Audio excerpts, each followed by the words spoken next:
اعوذ باللہ من الشیطان الرجیم بسم اللہ الرحمن الرحیم نون والقلم وما یسطرون۔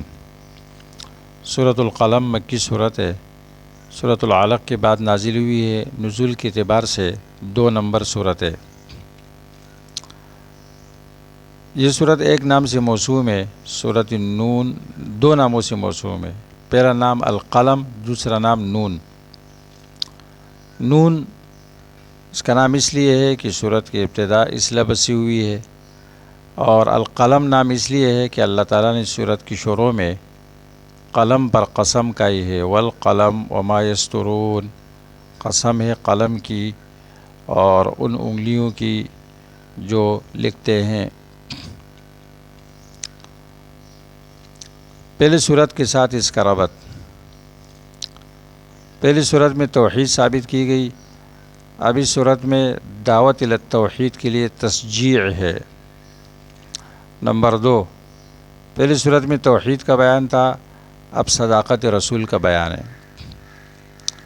نمبر 3، پہلی صورت میں تخویب دنیاوی کا ذکر تھا، اس صورت میں تخویف دنیاوی کی ایک مثال بیان کی جاتی ہے باغ والوں کے واقعہ کے ساتھ، اصحاب الجنہ۔ سورت کا بنیادی مضمون دعوت پر آمادہ کرنا، دعوت دینے کا حکم اور مداہنت سے ڈرایا گیا ہے۔ مداہنت سے بچو، دعوت دیتے رہو، مداہنت نہیں کرو۔ مداہنت ودوا لو تدہنوا فیدہنون، یہ چاہتے ہیں پیغمبر کہ آپ نرم ہو جائے تو پھر یہ بھی نرم ہو جائیں گے۔ مداہنت دہن سے، دہن تیل کو کہا جاتا ہے، تیل جہاں پر لگا دیا جاتا ہے وہ جگہ نرم ہو جاتی ہے، تو بے جان نرمی کو مداہنت کہتے ہیں، منافقت مداہنت۔ تو سورت کے اول میں دعوت کی ترغیب اور مداہنت سے تحذیر، سورت کے اول میں بھی اور آخر میں۔ توحید آیت نمبر 29 میں بیان کی گئی ہے، شرک فی العلم پر رد کیا گیا آیت نمبر 7 میں۔ پیغمبر علیہ السلام کو تسلی دی گئی 6 طریقوں سے، آیت نمبر 7 تک، اور مداہنین کے 10 صفات ذکر کیے گئے، 10 قبیح اوصاف، آیت نمبر 16 تک۔ اور شرک کی وجہ سے نزول عذاب کی مثال پیش کی گئی ہے باغ والوں کے واقعہ کے ساتھ، پھر ان کی توبہ کے بھی ذکر ہے۔ سورت کی امتیازات اور خصوصیات۔ نمبر 1، سورت میں رسول اللہ صلی اللہ علیہ وسلم کی عظمت شان اور آپ کی اونچی اخلاق کا بیان۔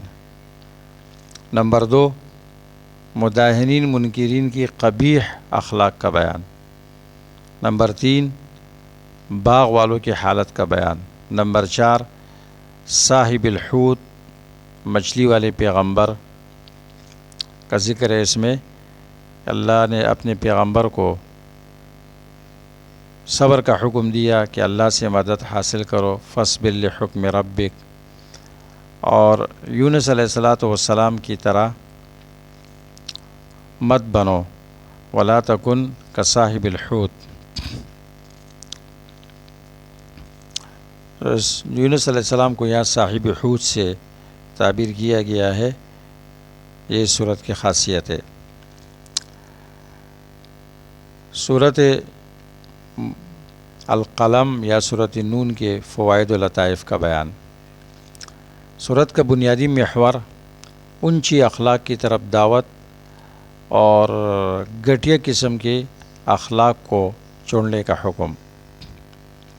سورت کے موضوعات، پہلا موضوع نبی صلی اللہ علیہ وسلم کی اخلاق کی تعریف، آیت نمبر 4، وَإِنَّكَ لَعَلَىٰ خُلُقٍ عَظِيمٍ، آپ اونچی اخلاق پر ہے۔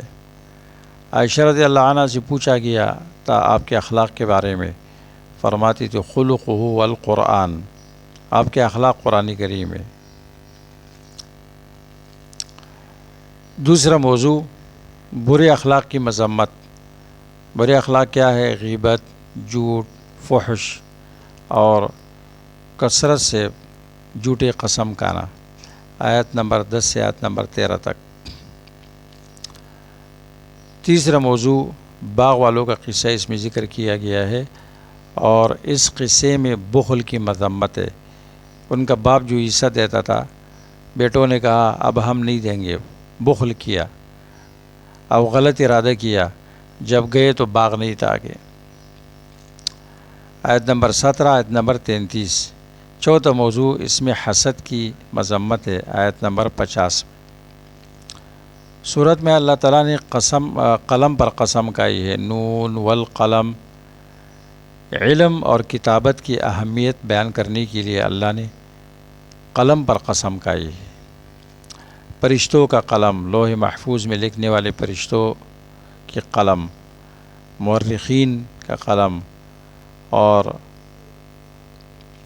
علماء کا قلم، قاضی کا قلم،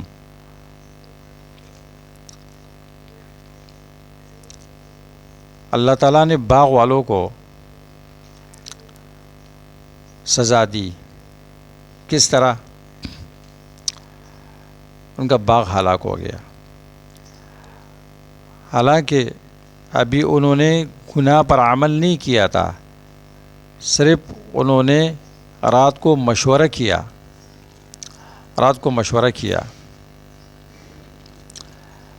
سزا اللہ نے کب دی؟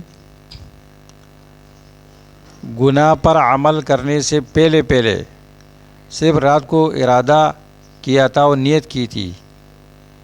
اس سے یہ بات معلوم ہوتی ہے کہ اچھی نیت کا کتنا اچھا اثر ہوتا ہے، بری نیت کا کتنا برا اثر ہوتا ہے، کہ بھی سزا ملتی ہے عمل کرنے سے پہلے بھی۔